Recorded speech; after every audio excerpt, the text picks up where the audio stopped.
Hello, my name is Sherelle Morgan, and I'd like to present to you today the findings from the Technological Survey.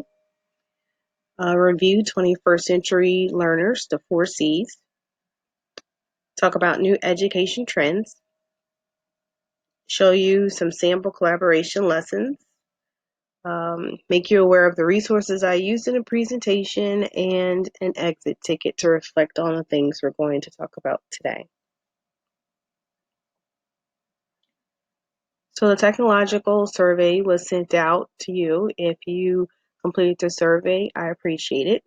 This was the results of the survey. Almost half responses are from early childhood educators that had 0 to 5 years teaching experience.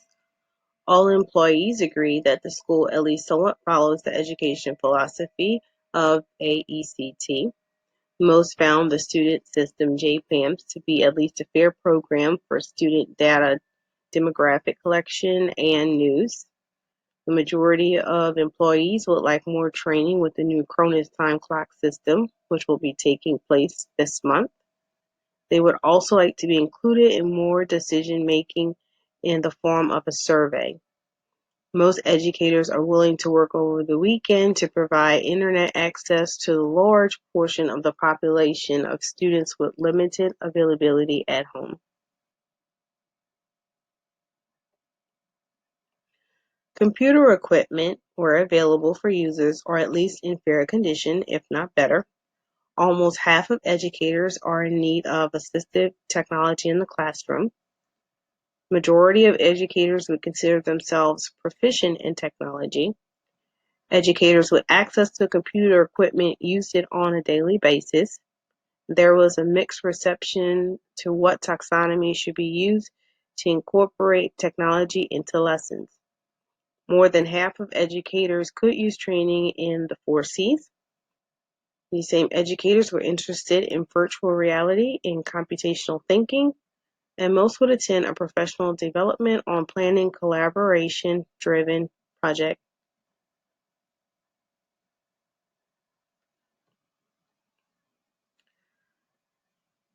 TPACK versus the SAMAR model. At the heart of the TPACK framework is the complex interplay of three primary forms of knowledge: content, pedagogy, and technological.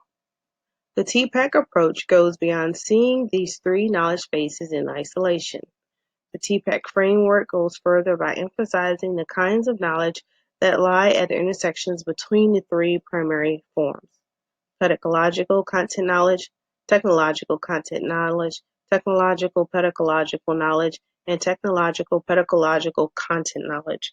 What the TPACK does is incorporate all three forms of knowledge: what you're teaching the students, how you teach the students, and how you incorporate technology into those lessons. And they overlap each other, and how well you do it is in the center of the model.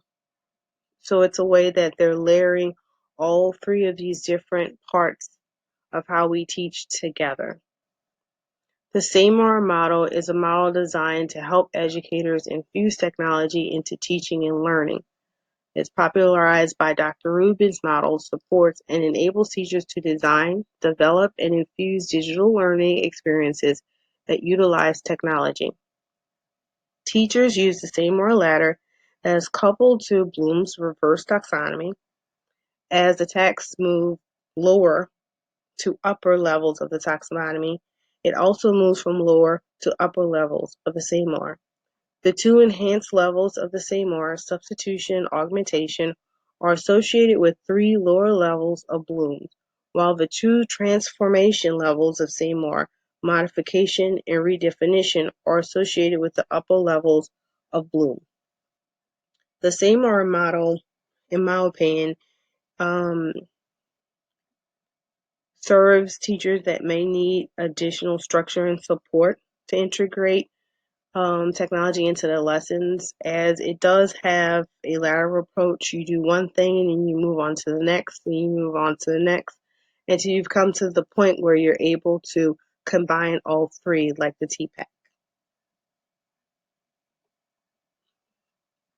21st century learners, or the 4 C's. We have communication, collaboration, creativity, and critical thinking. Communication is identifying the forms of communication and the discipline, integration, engagement with those communications into the curriculum, and providing direct instruction or relevant communication skills. It's important for us as educators to make sure that we're teaching children the proper way to communicate to one another, which does require a feedback loop and a certain level of understanding and a vocabulary. Collaboration.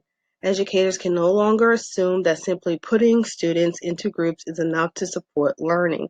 Rather, instructors should engage in some amount of direct instruction, teaching students what good collaboration looks like in terms of desirable behavior and use of strategies for managing tasks and resolving conflicts.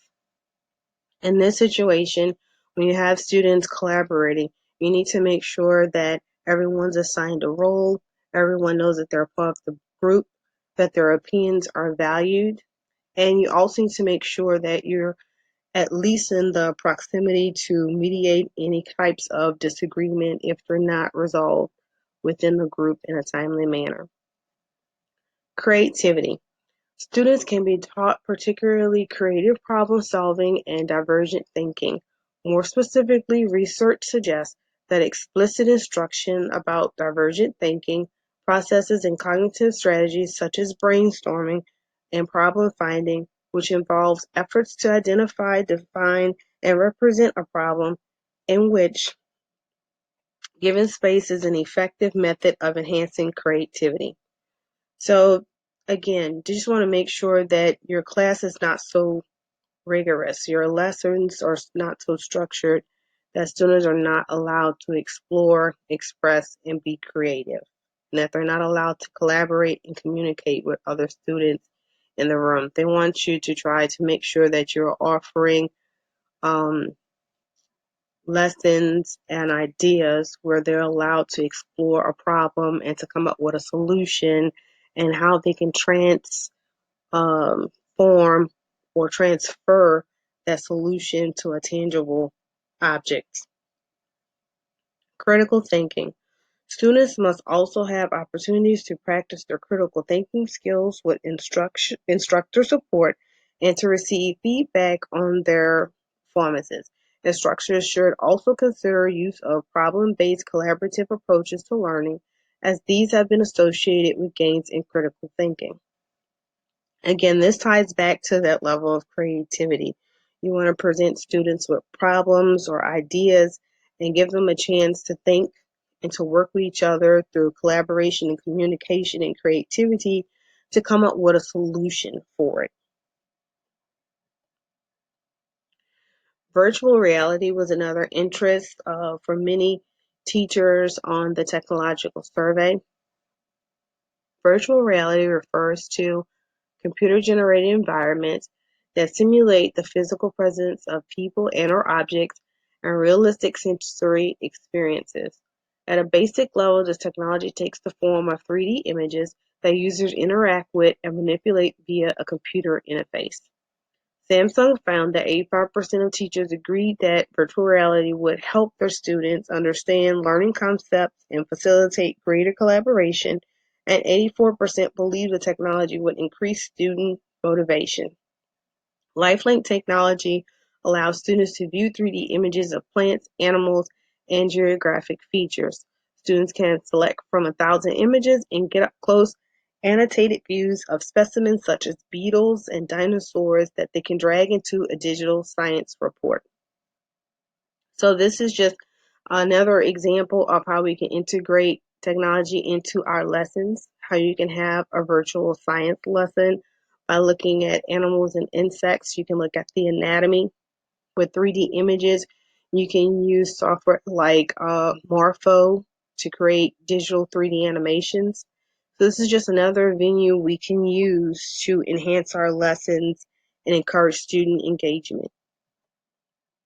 Computational thinking.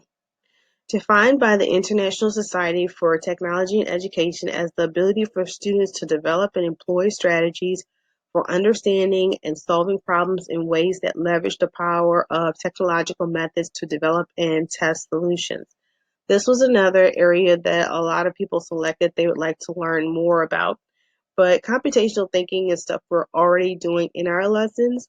We just need to encourage it more and push our children to use more deeper level thinking across the curriculum. One of the components of computational thinking is decomposition, which is the break apart. And we use this in math already. Students decompose math problems to find the number family, and they explore different ways they relate to each other using different math functions. Abstraction, we retain needed information. We use that already in reading, where students remove unnecessary details to summarize stories. Pattern recognition, a model used for making things. In social studies, students study events of the past to find patterns and how they correlate to current events to predict an outcome and find a solution to an issue. And finally, algorithms, which is a step-by-step rules to follow. In science, students follow rules to conduct experiments to receive a desired result. So again, this is just encouraging deeper level thinking for students. Finally, the section collaboration-driven projects. A lot of people selected, again, to learn more about how to incorporate collaboration-driven projects into the lesson, because we have found that uh, this does include communication, those 4 C's: communication, creativity, critical thinking. Um, it's self-directed, it's active learning, and it requires that comprehension that students would need to be successful. William and Flora Hewitt Foundation defined deeper approaches as the mastery of content that engages students in critical thinking, problem solving, collaboration, and self-directed learning. New pedagogies that leverage technology are impacting design of learning spaces. Blended learning includes a variety of activities such as small group work, hands-on activities, and individual work on computing devices. Design should be maximized to support more collaboration, self-directed learning, active learning, and inquiry and creation. Many educators believe that to sustain innovation, schools' missions must be reinvented to reflect the agile and collaborative mindset learners will need to thrive in today's world. So I have 2 examples of collaboration-driven activities. One is on ThingLink. One is on HyperDocs. You'll see it'll allow the students to actively be engaged in learning. They're going to be working in pairs where they can help and support each other, creating things, which will require communication and creativity, and problem solve. So let's take a look. Our first example we see here is a ThingLink. I like this because I feel like it's really user-friendly for early childhood education. Right now, we're looking at a pre-K kindergarten classroom, which is very fluid. The students can walk around and move around, constructively. And this is a activity set up around the story of the gingerbread man. The students would come over to the circle and learn about the gingerbread man. They would also have a set of tasks to go through. The first task here is labeled as A, and since pre-K students and kindergartens the first half of the year cannot read, the first step has audio, and it's telling the students to go over to the listening center. Over here at the listening center, they're going to listen to the story of the gingerbread man, and they're going to be doing all of these things in pairs or a team of 2. The next step here is B, and there's audio instructions here. They're going to go over to the reading center where they're going to retell the stories.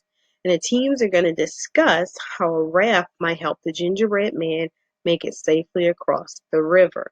And they're going to use finger puppets to act out their scenario. So this is going to require the students to have an understanding of the story, to realize at the end the gingerbread man is consumed by the fox. And we're thinking of solutions to get him across the river safely, and we think a raft might do it. So, how can he get across that river on the raft safely? So, after talking and coming up with solutions, the students are going to go on to step C. And in step C, again, there's audio instructions. The students are going to be asked to design